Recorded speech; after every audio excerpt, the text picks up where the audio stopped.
Good afternoon, everyone, and thanks for being here. It's been a couple of weeks since we had a press conference, and quite a bit has happened in the meantime.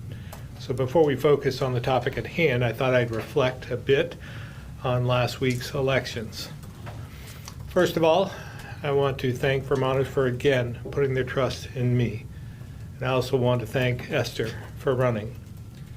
But I think the most important election results came from legislative races, where Vermonters had their pocketbooks in mind when they overwhelmingly voted for change and more balance because they can no longer afford the direction the majority had set.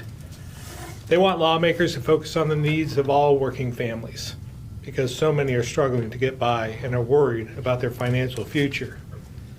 So even though Democrats still have a clear majority in the House and Senate, I'm pleased to see more moderate legislators coming to Montpelier. I believe this will mean the majority party will need to listen just to me just a little bit more, to my team just a little bit more, and to everyday Vermonters. And just as I have for the last 8 years, I'll continue to bring the voice of all Vermonters to the State House and hope legislators will put politics aside and do what's best for their communities. I also know the results of the national election raises concerns and uncertainty for many because we don't know what President Trump will do. But here's what I do know. He won a fair election, and in the end, it wasn't close. And we have to respect the will of the voters. So for the sake of our country, we need to tamp down the division and fear, and we need to at least give him the opportunity to do better and do the right thing.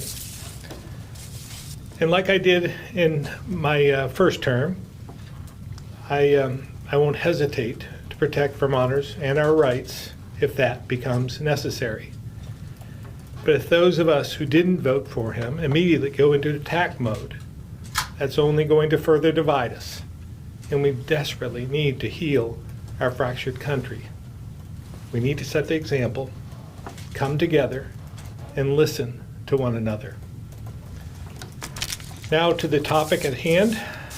Last week we learned that for the July 2023 storm, the federal funding share will now be 90% instead of 75%. This happens when FEMA's obligations exceed a per capita impact threshold, which for that storm was $111.3 million. Having hit that mark, we now get 90% reimbursement from the federal government. That's good news for towns impacted by the July 2023 storm. I want to thank General Roy, FEMA leadership, and the White House for its support. In total, this change will bring us tens of millions more in public assistance over the course of this recovery. Again, I want to reiterate, this was for 2023, not 2024. And before I turn it over to General Roy to talk a little more about what this means, I want to remind those who were impacted this year that the deadline to apply for FEMA is November 25th. That deadline is for both the July 9 to 11 storm and the July 29 to 30 storm. And here's the important part. If your home or property was damaged in both of these storms, you need to apply for both separately. We believe there may still be some impacted by the late July storms who have not applied, and your window is closing. So please make sure you do. It's also important to note that applying to FEMA is different than reporting your damage to 211. So if you just reported your damage to 211 for one or both storms, you need to apply to FEMA by November 25th. So with that, I'll turn it over to General Roy. Okay. Thank you, Governor Scott, and again, congratulations, sir. Although we're currently working 7 disasters in our field office in Vermont, the flooding that took place in July 2023 is the largest and most expensive disaster on record since Tropical Storm Irene. We manage 3 primary programs in the Joint Field Office: individual assistance, hazard mitigation, and public assistance. Specifically for the July 23 declaration, which is titled DR 4720, the individual assistance portion of this disaster resulted in close to $40 million of assistance to individuals and families directly impacted by the storm. We also conducted the very first direct housing mission in New England, which provided assistance in the form of mobile homes and rental properties for the most severely impacted survivors. FEMA's Hazard Mitigation Grant Program provides additional funding to the state to use where it believes it has the greatest impact based upon the estimated amount of this disaster. Vermont has access to roughly $80 million to support the mitigation efforts throughout the state, including funds for the Vermont Emergency Management Agency to support state and local buyout programs. Vermont's public assistance program is the largest of the 3 programs, and based upon the size and scope of the July 2023 storms, 195 communities and state entities are applicants in this disaster, which has an estimated cost in excess of $600 million. As of this date, 90% of the total of the 1,507 projects have been processed, and well over half have received their reimbursement from FEMA.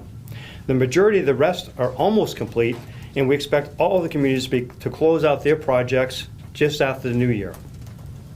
For DR 4720 only, as Governor Scott stated, based on the cost of this disaster, Vermont qualified for an increase in the cost share from the standard 75% federal to 25% state to the greater amount of 90% federal and 10% state.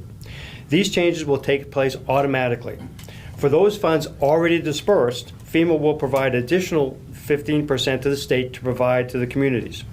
Any projects that are currently being worked will be funded at the 90% federal share.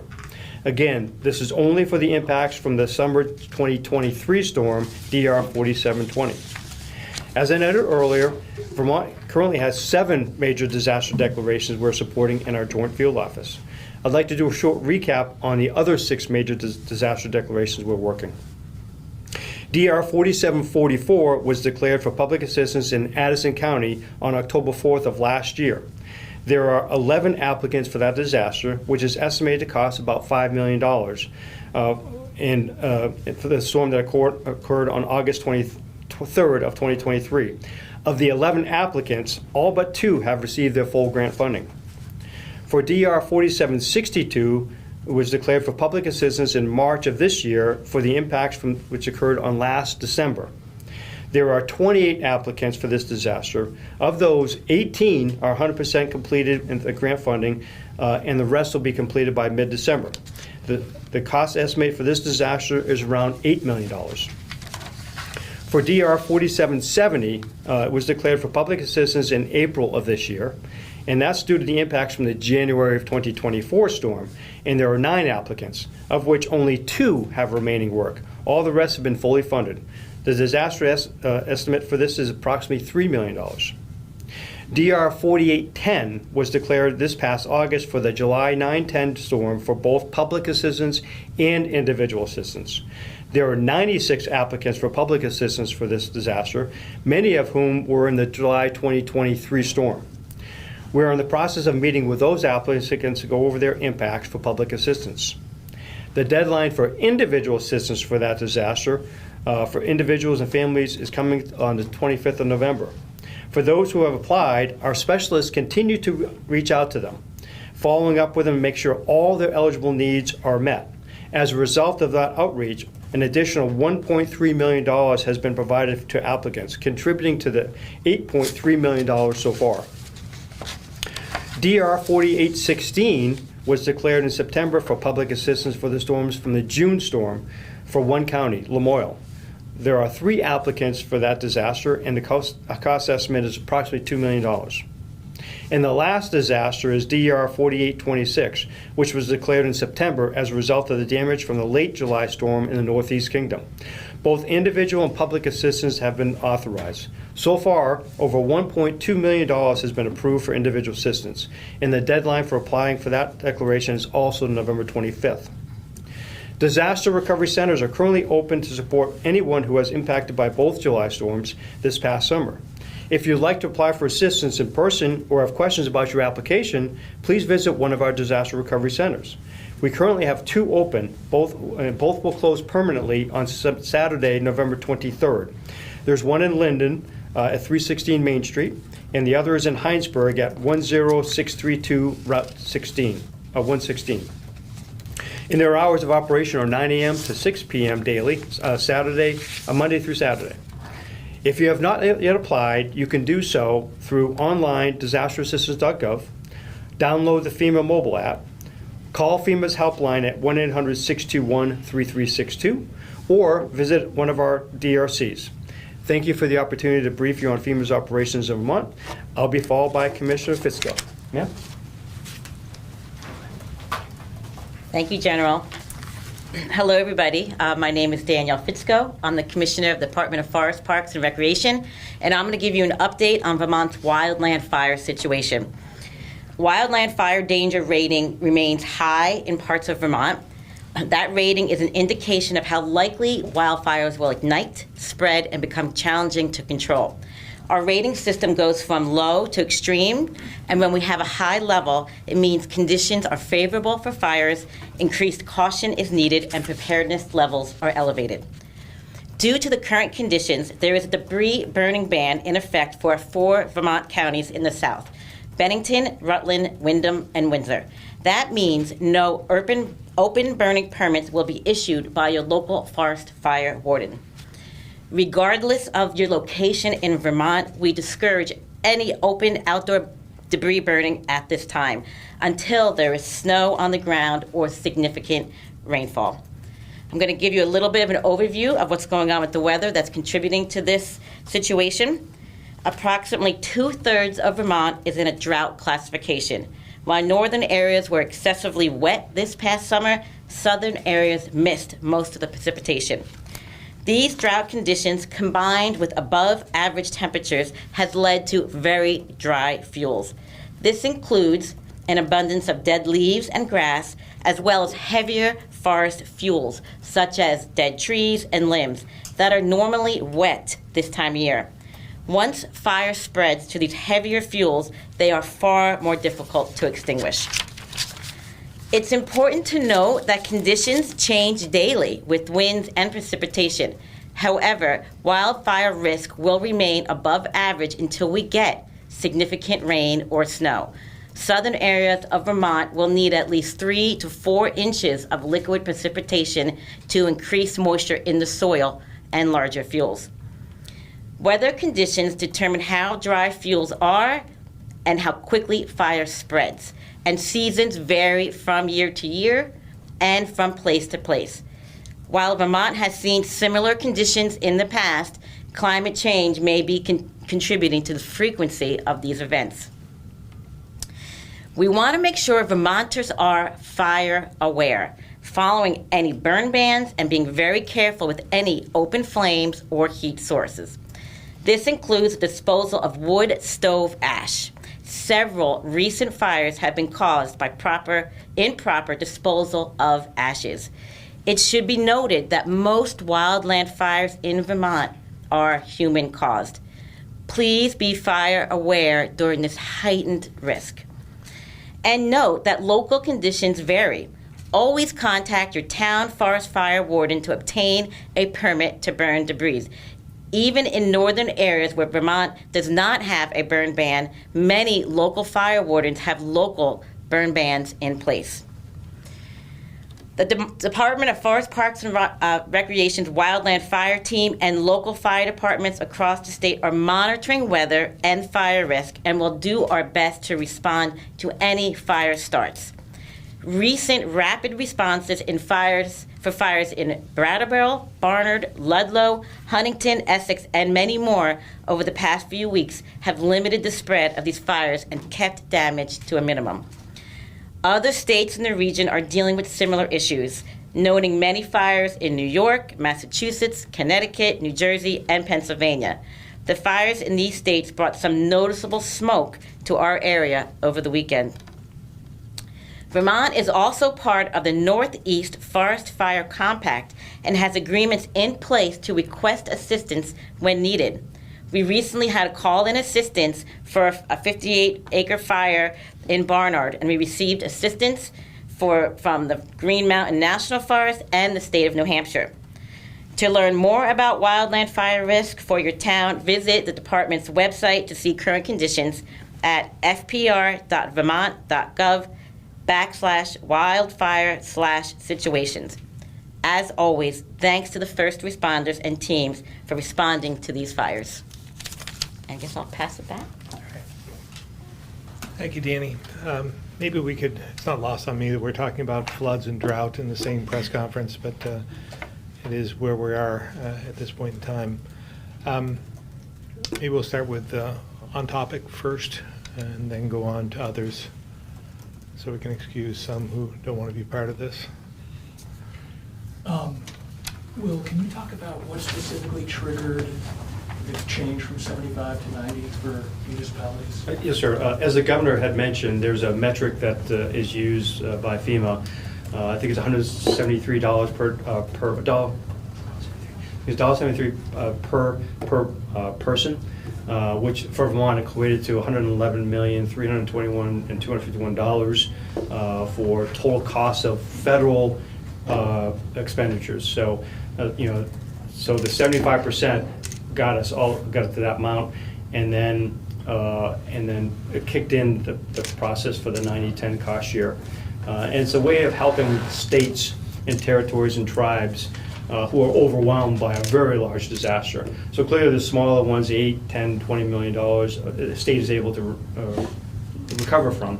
When it gets to that large of an expenditure per capita, it's understood that there's initial help needed, and that's an avenue that Congress has given us to help states, tribes, and territories. And is that per capita based on population and declared counties or population statewide? It's a statewide population, because not all counties were declared for public assistance in 4720. Ballpark, do you know how much more money is going to be going to municipalities as a result of this? There's a couple different estimates are out there. As I noted in my comments, roughly about $600 million. It really depends on the total repair replacement costs associated with the impacts. Buildings and General Services is obviously one of our biggest applicants because of the impacts in Montpelier. And that's going to be years down the road before we determine the total cost, much like in Irene for the Waterbury complex. Sorry if I'm being dense. I thought the state got an 80-20 share. Am I wrong about that? 75-25 for the... It was, so there was an adjustment for the hazard mitigation program associated with public assistance. If you do certain things, you get 80% versus a 75%. But to your point as well, early on, the president had approved 100% cost share for certain categories of work, debris removal and emergency protective measures specifically. And was there a date certain when it was determined that we had achieved this threshold? We were just about there when, unfortunately, due to lack of funds, we had to stop the public assistance and went into immediate needs funding. And then as soon as that was raised, within a week, we had achieved the 90-10 cost share. So that's like late last week? It was in late September, I believe it was. Okay. But then it took a while for Yes, Congress to yes. act. So we thank you, Governor. I It's just always wondering, why are we hearing about this right now? Like, when did we... That is a great question. Thank you, Governor, for picking that. So we met the threshold then, but it takes approval from the president to make the adjustment to the cost share, and it's amendment to the actual disaster. Thank you, Governor. And he just did that last Yes. week. Last week, okay. Yeah.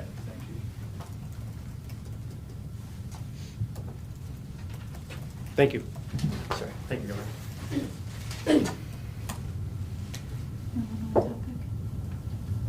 Okay. Thank you, sir. You're welcome. Governor, right off the top, you mentioned last Tuesday, voters, concerns about affordability, et cetera. Part of that was concerns about what a potential clean heat standard could bring. We don't know what it's going to look like or how the legislature is going to vote, but if we don't have a clean heat standard, what do you see the conversation looking like in meeting the requirements of the Global Warming Solutions Act? Well, there's a lot to what you're just asking. First of all, we have to wait and see what is presented to the legislature at that point. That's in the law that was passed. And as you remember, I vetoed that and was overridden. So that'll come back to the legislature. The legislature still, the Democrats still have the majority, so they can do what they want at that point. But we'll have to see. I believe there needs, and again, another act that I vetoed and was overridden on was the Global Warming Solutions Act. I believe that there needs to be some adjustments there. I don't believe the dates are attainable. I think there are some amongst many that believe the same. And I think other states are going to struggle with some of the same dates and requirements. So we'll have to have that conversation after the legislature is organized. What do you think the policy, or I guess how would you make that pitch to to Democrats, really saying we should reevaluate the timeline, the benchmarks? I mean, how would you make that pitch to them? Well, I mean, you have to be realistic, right? I mean, I think it's just, I think if anything, this last election, I think constituents, Vermonters were saying, you got to use some common sense here. We can't do this all at once. We're going to have to do this over time. And don't keep punishing us for when we're trying to do the right thing. So I believe that there's a path forward. We still want to make sure that we're doing all we can to mitigate climate change, which is something that I truly believe in. But at the same time, there's a pace that I think we have to accept, that we can't do all of this at once. And it felt like we did a lot of that over the last couple of years. We exceeded the pace that Vermonters could afford. How does this conversation fit in with the fact that Trump has now won re-election and is so clearly talking about rolling back some of the federal efforts to mitigate climate change, and he's talking about pulling out of the Paris Climate Accords again? Again, we'll see. I mean, there's a lot of talk about a lot of things that he will do or not do, and we've seen a lot of the rhetoric throughout the campaign, but that's typically what happens during a campaign, and then we have to wait and see what really does happen. We'll continue to do our part here in Vermont, pulling our share in some respects, and we'll, because climate change is real, and we have to do something about it, both as a country and as states. So we'll continue to do our part, but again, at a pace we can afford. In 2017, based on campaign rhetoric you had heard from Trump, then you signed legislation that prohibited state and local law enforcement agencies from entering into 287G agreements without your authorization. I'm wondering, based on the campaign rhetoric you've heard this time around, what you have in mind in terms of preemptive measures to safeguard residents who would be at threat of deportation due to their immigration status. Well, again, I think we're going to have to wait and see what, again, there's a lot of rhetoric out there, and what can effectively be done and what can't. I think the vast majority of Americans, and I believe as well, we need to protect our border. We've been kicking this can down the road, both parties, for decades, and have done nothing about legal immigration reform. And that's what's needed. And they came close just a few months ago. And if not for, I think, President-elect Trump intervening, I think we would have had something that would have been helpful. But having said that, that didn't happen. So hopefully they'll move forward, this Congress, along with the President, we'll move forward with something similar, because I thought that was workable, it was acceptable by both parties. But we have to do something, and even President Obama recognized that when he was in office. I mean, there was 400,000, I think, deportations every year under his watch, and that was over a 3-year period. So there was over 1 million people deported. So it's not as though this is unreasonable to say that we need to do something about those who are here illegally. It's just how we do it.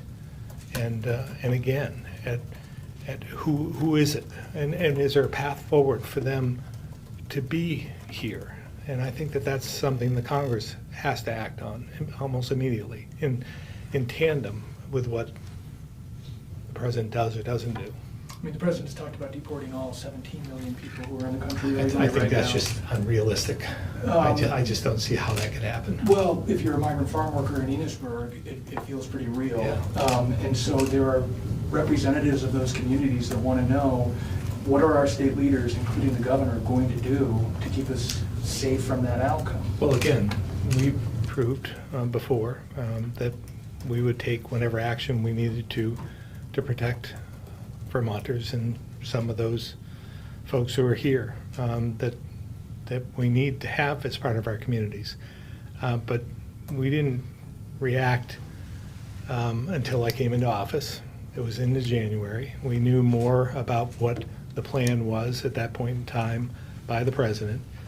And I'm not sure that we know completely what his plan is, because I don't see that what he has proposed is realistic. And I would have to think that those who are coming into power with him would understand that. Have you talked to Governor Pritzker about the organization that he's forming? No. Have you heard about it? I just heard about it yesterday. What do you think? You know, I don't think there's a single governor in office today that doesn't want to protect democracy. I don't know much about the organization. I don't know who's leading it. I think Governor Pritzker is one. Governor Newsom might be another. I don't know if you've connected the dots, but I think they're running in 2028, right? So I think, as I said before, we have to take the politics out of this, and we have to work together in some way to get through this. So adding insult to injury to jump on board something that we all want to protect anyhow, I think it further divides us. Like, I don't see that this is going to help us in any way. But if down the road, if we see that this is needed and it would be helpful and so forth, I'll readdress it. But at this point in time, I'm not ready to jump on this. It feels too political to me. How do you make that calculation, though, when is the right time? Because if there is a credible threat, you don't want to wait too long. Right. Well, again, we have to wait and see what it is that's being presented and then deal with it from there. I think we're getting ahead of ourselves, but time will tell. So you don't think that the promises that Trump has made on the campaign trail, it sounds like you don't think a lot of them are going to fully come to fruition? I think that they will address some of them, most of them, maybe, in some form, but not to the magnitude that he committed to on the campaign trail. No, I don't believe. But we'll see. Oh, sorry. There was some reporting this week about an update on the cost of those family shelters that DCF stood up, something to the tune of $3 million. I'm wondering if you can maybe shed some light on where those costs have come from, and from you, from DCF. I mean, how are we measuring success of this program, would you say? First of all, I wasn't aware of the $3.1 million. I don't know the details of that, whether that's projected over a certain period of time. I know we stood these emergency shelters up quickly, and I don't know what other emergency shelters it might incorporate. So we'll look into that and see, because we've put both of these emergency shelters, family shelters that we set up are in state buildings. We are using some state staff, but we struggle to find a partner in both of those entities. Well, one in particular, Williston. We didn't have a designated agency that was willing to step up and help us out. So we're using the resources that we have, as well as having to hire like a traveling type of people to oversee this. So again, how do you measure success? Here's my feeling about I think the hotel motel program was a failure. I think it cost too much money, and it was just housing people, and it didn't help them in the long run. So there were people who might have lived in the hotel motel program for 4 years, and I don't believe that was successful, because I don't think they were able to move out of the situation they found themselves in. I think this program that we're putting together, and we'll learn a lot from it, we want to help them. We want to help them get to a point where they have housing themselves. We want to help them find employment if that's a barrier. We want to help them with whatever issues they might have, whether it's addiction or whatever the issue is, and help them succeed. And we couldn't do that in the hotel motel program, because they were warehoused there and they wouldn't have to let us in. We didn't know what they were doing, what their problems were. We were just paying the bills. This way, we are able to connect with them. And I will say, I want to give, again, credit where credit's due. The town of Waterbury, the village of Waterbury, and the town of Williston have been terrific partners in wanting to help. And the community is rallying behind that effort.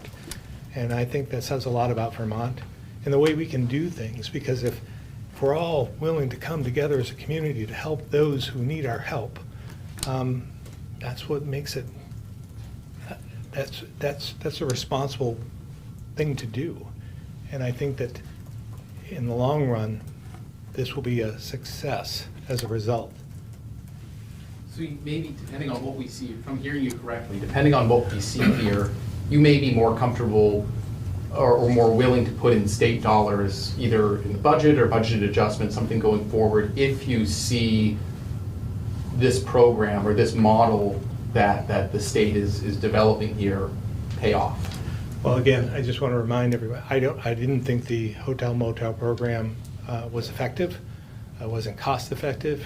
It wasn't effective in helping lift people out of the situation they found themselves in. But the legislature didn't think so either. They voted accordingly. They appropriated $10 million for emergency shelters, and we're utilizing that to the best of our ability. We want to set up something in Rutland. We have the space available, but we need someone to oversee it, and they're struggling with that as well. So, yeah, I think this model will work, but we'll see. It may seem like it's underutilized right now, and maybe that's a good thing. But we'll see in time. We want to make sure that we fulfill basic health and safety needs of these families, making sure they have a place to go. Will there be any requirements for people in the shelter programs to take your workers up on their offers, to seek employment, to seek substance abuse counseling, any sort of, if you get our help, you need to be working towards addressing your issues? Well, again, we want to make sure that we make them available. I'm not sure about making a priority, or maybe priority is not the best word, a requirement, but we want to help, and we think we can by putting the right state folks in those shelters and checking in and interacting with these families. I think that will give us the best result. I might ask Secretary Samuelson or Commissioner Winters if either one of them wants to add to anything I've said or correct anything I've said. Governor, I think your response is spot on. when we think about the families that we are serving in the shelters, they are committed to moving forward and finding the next place that they want to be. And so we find that they with the services on site, with a diversity of services on site, and with a team approach, so we are addressing their healthcare needs, we're addressing their economic needs, their workforce needs, the families are willing to engage, and that each of the families has a plan and supports for implementing that plan to move to self-sufficiency. And that's the value of having a shelter versus having a hotel room where individuals don't have access to those services in their space, where they're not engaged on a regular basis. And Commissioner Winters, I wonder if you have anything to add there, but we really do find individuals and families are committed and they are engaged to finding and moving forward in permanent housing. Yeah, I think that's well covered. Thank you. And, you know, I would just add to the question earlier, like this is a model that could really be successful that we might want to build on when you have all of those services co-located in one site, and you're really able to help families move forward. As far as the uptake in the shelters, that changes on an hourly basis. The latest information we have is that this morning there are 7 families now in Williston, so that shelter is full. We have 2 families in Waterbury and several others going through intake. So we do expect quite a bit of use in these shelters, and it'll be a great opportunity for us to see how we can really wrap those families in services and all of the things that they need and help them move forward to more permanent housing situations.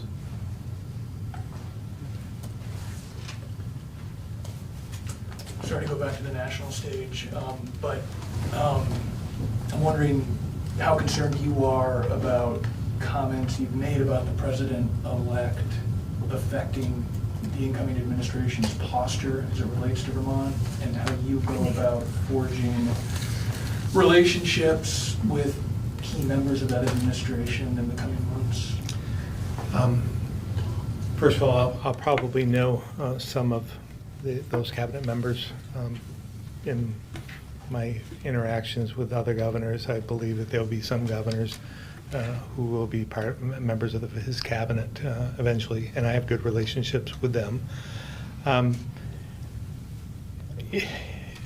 not going to be any different than I've been before.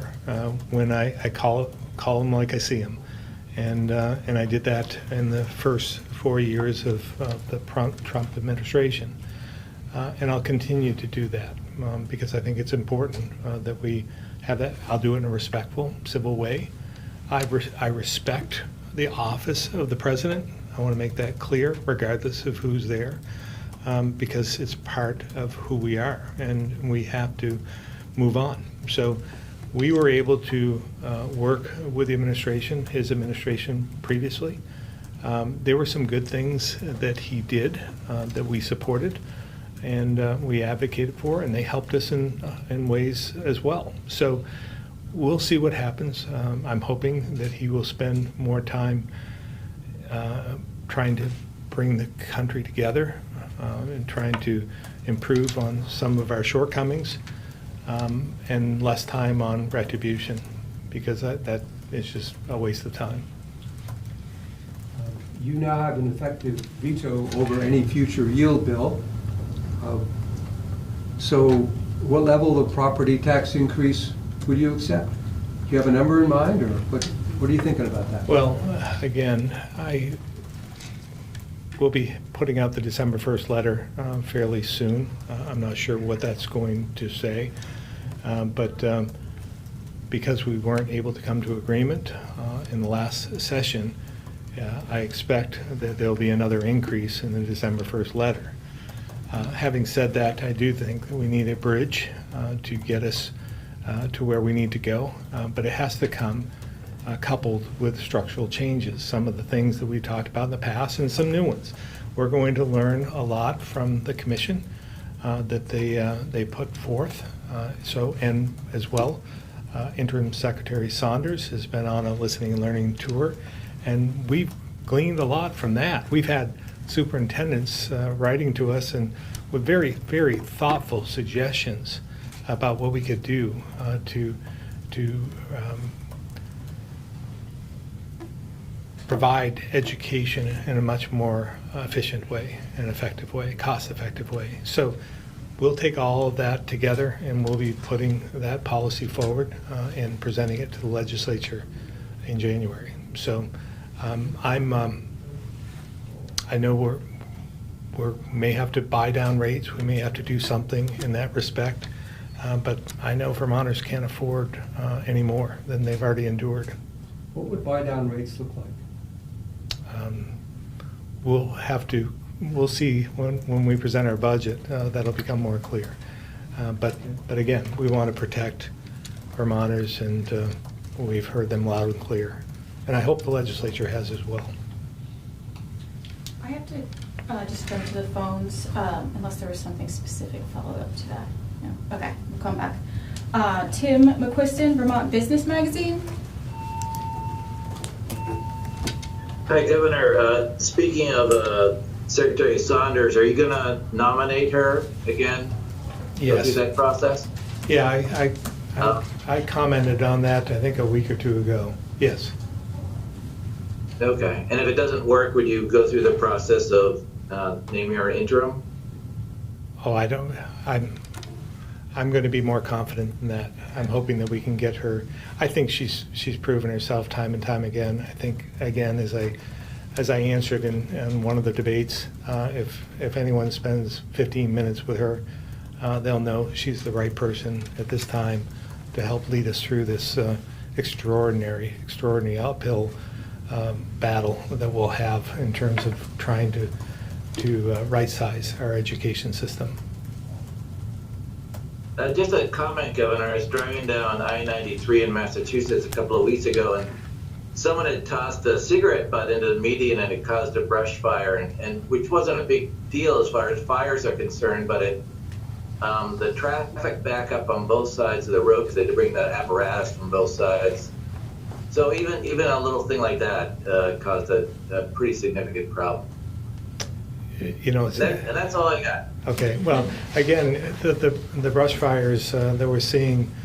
That's why we wanted to be sure that we're communicating with Vermonters, because I would have said we had a lot of rain over the last couple of weeks, and there shouldn't be any problem with wildfires at that point. But as they described, it's the underbrush, and that is still very, very dry, and we're in a drought condition. So I thought it was good that we made sure that we communicated with Vermonters to tell them we're still at risk here. So just be careful. All right, Tom Davis, Compass Vermont.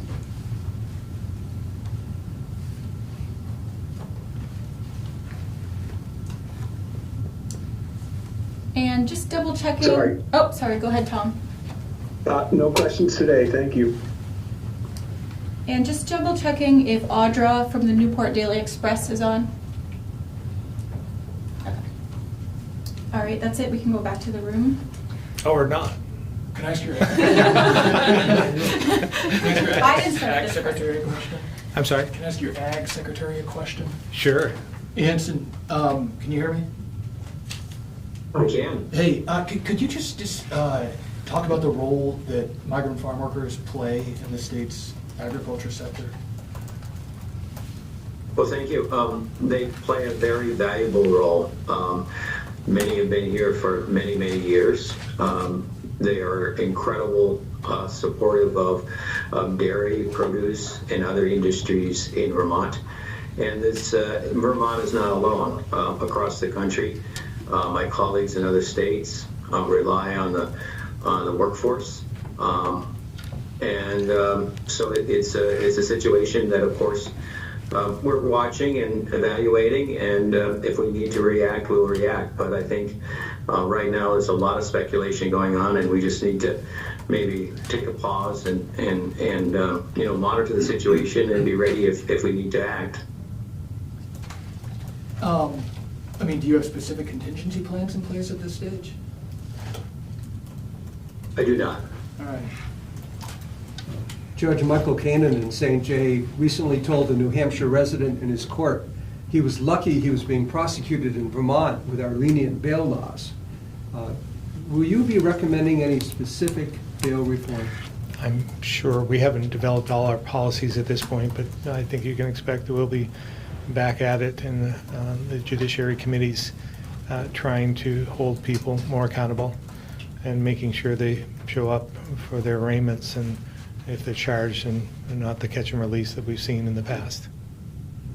Speaking of the legislature, the Senate and House Democratic caucuses in the next couple of weeks are going to be nominating their choices for leadership. Do you think there needs to be a change in leadership in the building after its selection? I think it's up to them. Obviously, as I've said, they still have the majority in both the House and the Senate, and it's up to them to pick their leaders. And whoever they choose, I'm confident we can work with. It'll be a different dynamic, right? Without the, I mean, they were presented over the last 2 years with an opportunity to just push through anything that they wanted, knowing they had the votes to override my vetoes.